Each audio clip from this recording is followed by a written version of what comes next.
Welcome back to BCN news.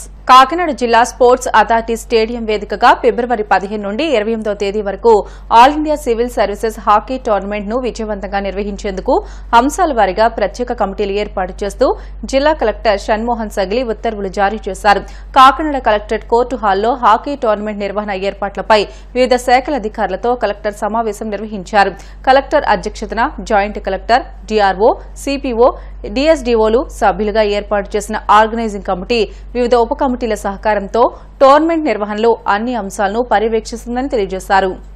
ప్రభుత్వం ప్రజల్ని మోసం చేసినా హామీలు అమలు పరచకపోయినా ప్రజల తరపున ప్రశ్నిస్తానని డిప్యూటీ సీఎం పవన్ కళ్యాణ్ ప్రగల్భాలు పలికారని, కానీ ఇప్పుడు సూపర్ 6 పథకాలు అమలు కాకపోవడంపై ఎందుకు ప్రశ్నించట్లేదని వైసీపీ మాజీ ఎంపీలు తలారి రంగయ్య, వంగ గీత ప్రశ్నించారు. పిఠాపురం వైసీపీ కార్యాలయంలో వారు మీడియాతో మాట్లాడుతూ కూటమి ప్రభుత్వంపై నిప్పులు చెరిగారు.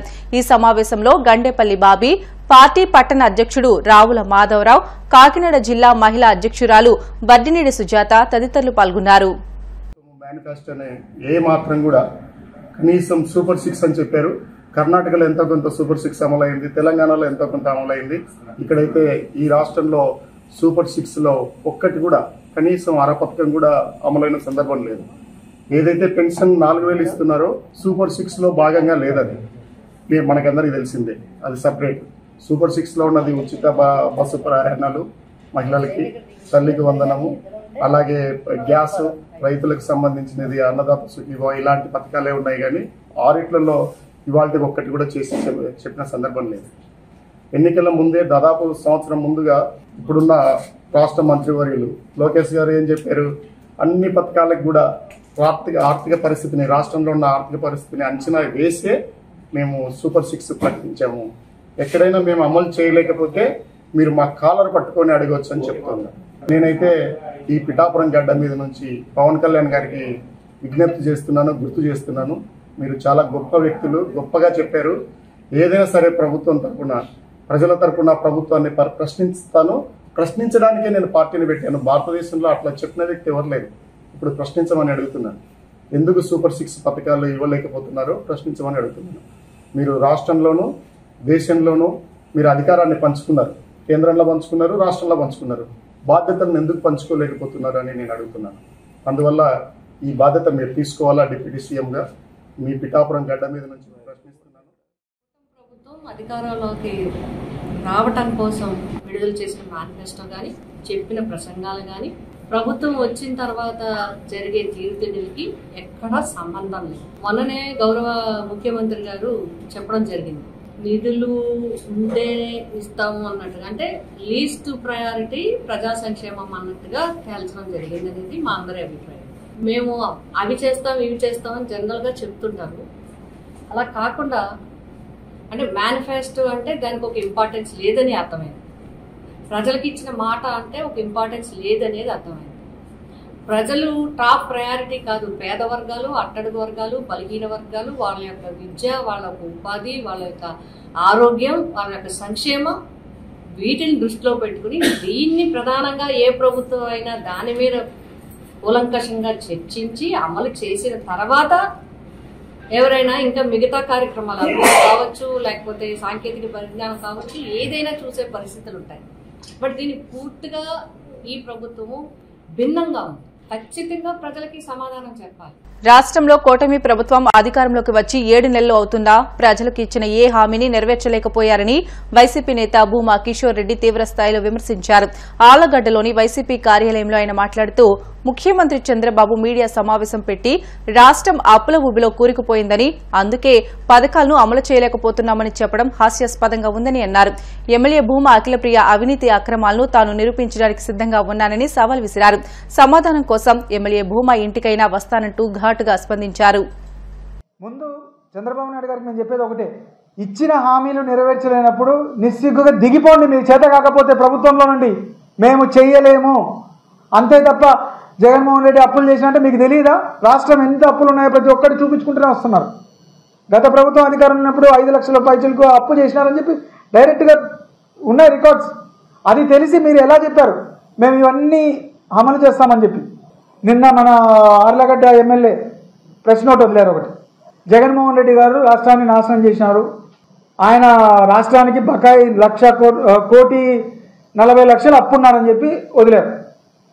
మీరు కూడా మాట్లాడతారమ్మా బకాయిల గురించి. ఎవరైనా బకాయిల గురించి మాట్లాడితే దానికి అర్థం ఉండదు. మీకున్న బకాయిల గురించి ముందు మాట్లాడడం తల్లి. ఆడ విజయ డైరీ చైర్మన్ లబో దిబో అని ఆ బోర్డు అంతా మొత్తుకుంటుంది. 1 కోటి చిల్లర మీరు కట్టాలి మమ్మో అని చెప్పి మీ కుటుంబానికి సంబంధించిన సంస్థ. ఈరోజు కరెంటు బిల్లులు జగత్ డైరీ ఎంత అప్పున్నాయో మీ ఎలక్ట్రికల్ డిపార్ట్మెంట్లో మొత్తుకుంటున్నారు. 70 లక్షలు ఉందమ్మా ఉత్త కరెంటు బిల్లే నీ పేరు మీద, నీ కుటుంబానికి సంబంధించిన సంస్థ మీద. ఒక పక్క ఈరోజు జరుగుతున్న అవినీతి ఎలా ఉంది, మీరు ప్రూఫ్ అడుగుతున్నావు. ఏదైనా ఒకటి చెప్పాలి మాకు, మేము ఏదైనా మాట్లాడే ముందు ప్రూఫ్ ఉందా అని అడుగుతున్నారు. ఈరోజు డైరెక్ట్గా చెప్తున్నాం, నిన్న మీ తెలుగుదేశం కార్యకర్తలే రోడ్డుకి ఎక్కి చెప్తున్నారు ఎర్రమట్టి దోలుతున్నారమ్మా మా ఊర్లో కొత్తూరులో అని చెప్పి. ప్రూఫ్ కావాలన్నా నువ్వు డైరెక్ట్గా డిబేట్కి రెడీ అంటే చెప్పు. ఎక్కడికైనా వచ్చి మీ కార్యకర్తలు మాట్లాడినవి నీకు వినిపిస్తాం. ఎవరో కాదు మీ వాళ్ళు చెప్పేటి, ఇంకా ప్రజలు చెప్పేవి వింటే నువ్వు భయపడి సస్తారు. మొన్న ఉదాహరణకు ఒకటి జరిగింది. ఇక్కడ నాకు ఎవరో వీడియో పంపించినారు. శిల్పకళల దగ్గర లారీ లోడ్ దించడానికి వస్తే నువ్వు డబ్బులు కట్టు అని వసూలు చేస్తే లారీ తీసుకొచ్చి నీ ఇంటికాడ పెట్టినారు. చూస్తామంటే చూపిస్తాం తల్లి, ఏ పెద్ద ఇబ్బంది ఏం లేదు. నువ్వు ఏ రోజు డిబేట్కి రెడీ అంటావో ఆ రోజు రెడీ. ఎంత దారుణంగా తయారైంది ఆర్లగడ్డలో. మళ్ళీ నా పేరు చెప్తే ఎవరైనా అంటే నీ పేరు చెప్పే జరుగుతున్నాయి ఇవి. ఈరోజు ఇసుక వసూళ్ళు అయితేనేమి ఇవైతేనేమి ఏవైనా అవినీతి అంతా నీ పేరే చెప్పి చేస్తున్నారు. ముందు నీది నువ్వు గడుపుకొని తర్వాత వేరే వాళ్ళ మీద విమర్శించడం నేర్చుకోండి. ఫస్ట్ ఉన్న బకాయిలన్నీ కట్టండి, తర్వాత మిగతా దాని మీద విమర్శించే హక్కు నీకు వస్తుంది. ఇప్పటికైనా ఈ కాకమ్మ కబుర్లని పక్కన పెట్టి ప్రజలకు ఇచ్చిన హామీలన్నీ కూడా నెరవేర్చాల్సిందిగా ఈ గవర్నమెంట్. జమిలీ ఎన్నికలు 2026లో జరగవచ్చునని, అప్పటికి ప్రజలు మేల్కోవాలని ప్రజాశాంత పార్టీ అధ్యక్షుడు కేఏ పాల్ పేర్కొన్నారు. విశాఖలో ఆయన మీడియాతో మాట్లాడుతూ ప్రజాశాంత పార్టీ అధికారంలోకి వచ్చే వరకు ప్రజలకు మంచి రోజులు రావని తెలియజేశారు. ఉక్కు ఉద్యోగులు మరో 3 నెలల జీతాల కోసం ఓపిక పట్టమని కేంద్ర మంత్రి కుమారస్వామి అనడం బాధాకరమని, జీతాలు లేకుండా ఎలా ఉద్యోగాలు చేస్తారని ఆయన ప్రశ్నించారు. స్టీల్ ప్లాంట్ను అమ్మడానికి విశ్వ ప్రయత్నాలు జరుగుతున్నాయని, ప్రత్యేక హోదా అడిగే నాయకుడే లేకుండా పోయాడని ఆయన ధ్వజమెత్తారు. నిన్న స్టీల్ ప్లాంట్ మినిస్టర్ కుమారస్వామి వచ్చాడు. ఏమి ప్రకటించాడు కుమారస్వామి? 4 నెలలు మీకు జీతాలు లేవు, ఇంకో 3 నెలలు ఓపిక పట్టండి. ఒరే బుద్ధులేని కుమారస్వామి, నీకేమైనా బ్రెయిన్ డ్యామేజ్ అయిందా?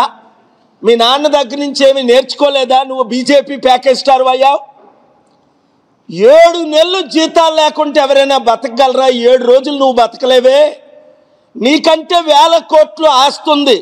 40 సంవత్సరాల రాజకీయ జీవితం, 1000 కోట్లు దోచుకున్నారు మీరు. నువ్వు, మీ నాన్న, మీ కుటుంబం, ఎంతమంది ఎన్ని కేసులు ఉన్నాయో తెలుసు. ఎలాగా జీతాలు లేకుండా కార్మికులు కష్టపడతారు? బుర్రుందా నీకు? బుర్రుందా? వీళ్ళకంటే బుర్రలేదు చంద్రబాబుకి, పవన్ కళ్యాణ్కి, మంత్రులకి.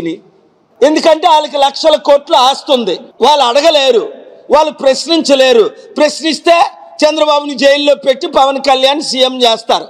మీడియా మిత్రులు ప్రశ్నించడానికి అవకాశం ఇవ్వరు. వాళ్ళేదో పెద్ద ఫుటింగ్ లాగా. అందుకే నిన్న ఇలాంటి యూజ్లెస్ మంత్రులు వెళ్ళే కుంభమేళలో 300 మంది చనిపోయారు. 30 మంది కాదు, 300కు పైగా.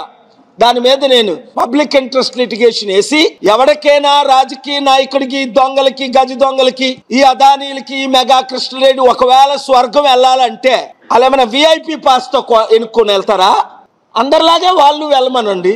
ఏ విఐపి, ఏ మందిరాల్లో విఐపి ఎంట్రన్స్ ఉండకూడదు. స్టీల్ ప్లాంట్ ని అమ్మేయడానికి విశ్వ ప్రయత్నాలు జరుగుతున్నాయి.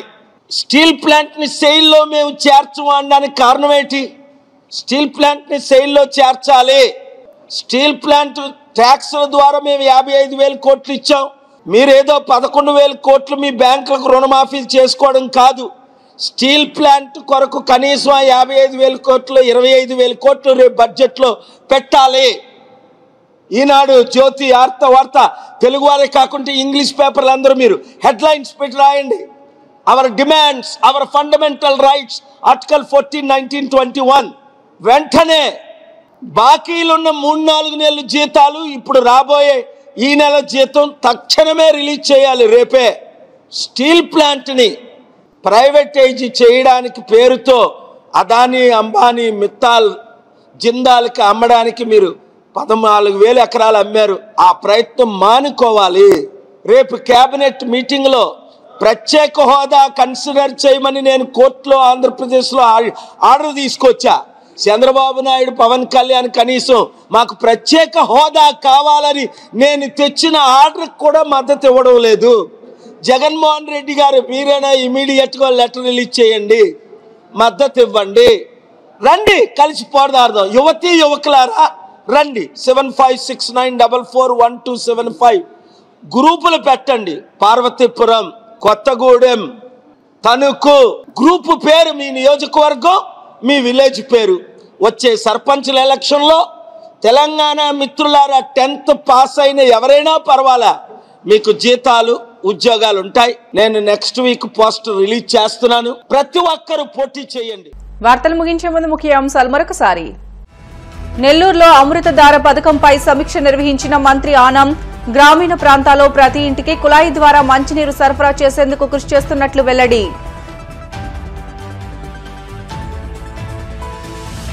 వైసీపీ హయాంలో తప్పు చేసిన వారిని శిక్షించేందుకు ప్రత్యేక ట్రైబ్యునల్ ఏర్పాటు. పొలిట్ బ్యూరోలో నిర్ణయం తీసుకున్నామన్న మంత్రి అచ్చెన్నాయుడు.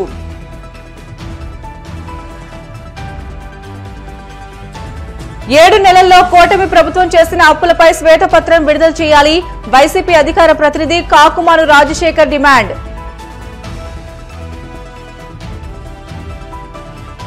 దేశ చరిత్రలో తొలిసారిగా 50 లక్షల కోట్లు దాటిన బడ్జెట్. రికార్డు స్థాయిలో 8వసారి బడ్జెట్ ప్రవేశపెట్టిన ఆర్థిక శాఖ మంత్రి నిర్మలా సీతారామన్. ఇవి ఇప్పటివరకున్న బులెటిన్లోని అప్డేట్స్. మరిన్ని వార్తల కోసం BCN digital YouTube channel, Facebook పేజీని ఫాలో అవ్వండి. అప్డేట్ వార్తల కోసం ప్లీజ్ డూ సబ్స్క్రైబ్.